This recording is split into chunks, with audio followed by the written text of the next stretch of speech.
Intel, your favorite semiconductor company, has seen some interesting updates in the past week. The first one is dealing with its AI chip, Gaudi 2, and a big customer, Stability AI. Then we've also heard some talks about their FPGA standalone business and some other reports about its competitors and how they might be beating them in the CPU space. Well, let's take a closer look in today's episode. I want to thank The Motley Fool for sponsoring this video, and check out fool.com/Jose for the 10 best stocks to buy now. With that link, you get a promotional offer for the subscription service. Now, let's continue with today's episode. All right, so first, let's just start off with overall price action. Intel right now is sitting at $45.24. Year to date, the stock is down roughly 5.3%, but in the past year, the stock is doing fairly well, up roughly 67.8%.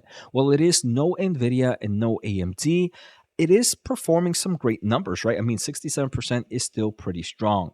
So the first thing I want to take a closer look at is a recent post from Stability AI. So for those that are not familiar with Stability AI, this is a huge open source AI player in the space. They have models that deal with different types of solutions like imaging, like a Midjourney or DALI competitor, video models with a competitor of Runway, audio, 3D, and language. So they have various models for different for different markets, and based on what I've tried out, their models are pretty strong. Now, Stability AI has been a huge customer and pusher for Intel's AI chip. And Intel does have an AI chip. They have their Gaudi 2, and they are expected to have their Gaudi 3 release later this year.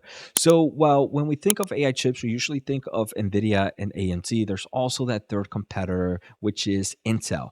And on March 11th, Stability AI kind of showcased how well they are using the supercluster or supercomputer of the Gaudi 2 and how it compares against NVIDIA's chips. So the big competition here is saying that, hey, look, right now there's a huge demand for AI chips and we need more optionality. And Intel's Gaudi 2 is a perfect option for that. Before we go any further, I just want to say thank you all for the amazing support we are getting in this channel. We're closing into 40,000 subs. That is insane. So if you haven't and you are enjoying the content, make sure to hit the thumbs up and the subscribe button. Finally, if you want to support this channel a little bit more, check out my special offer at fool.com/Jose. Now back to today's episode.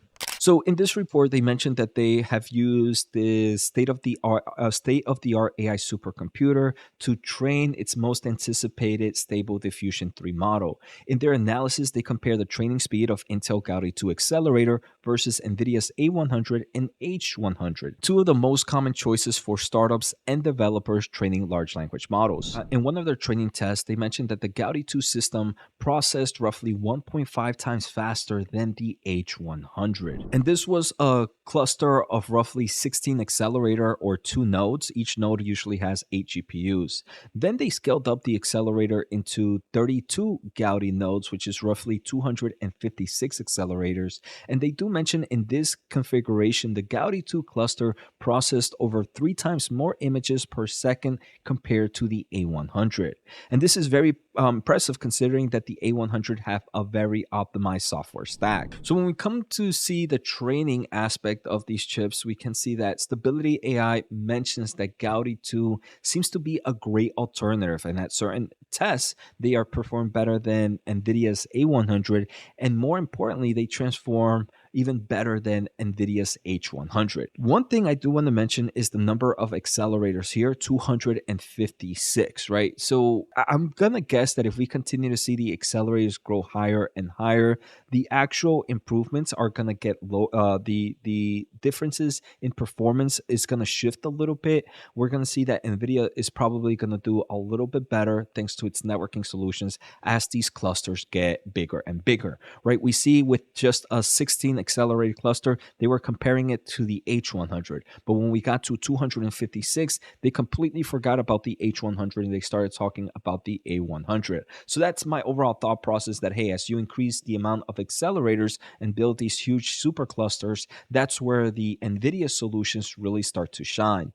Now, outside of training, they also did inference test with Stable Diffusion 3, and they mentioned that Gaudi 2 chip offers inferencing speeds similar to NVIDIA's A100 using base torch.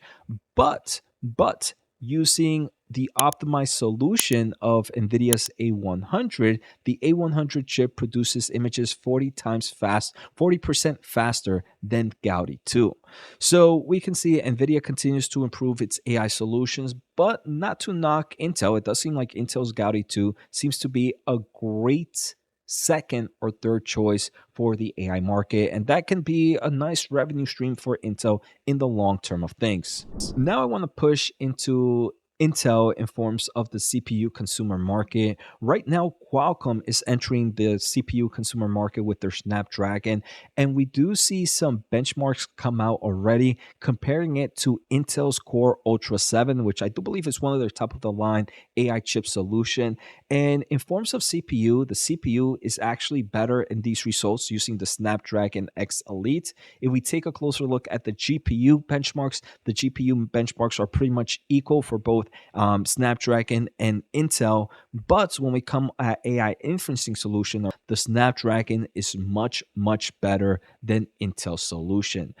So pretty interesting to see more competition coming in here in the PC space. And it does seem like Intel has to step his game up, and Qualcomm might be actually producing some crazy chip. But we're gonna have to see more benchmarks as Qualcomm starts to release this new product into the market. Now, some small reports here and there. On February 27th, Intel Core Ultra, which is their CPU, is now entering the enterprise market, and they're going to be releasing CPUs for enterprise laptops, enterprise notebooks, and so on and so forth.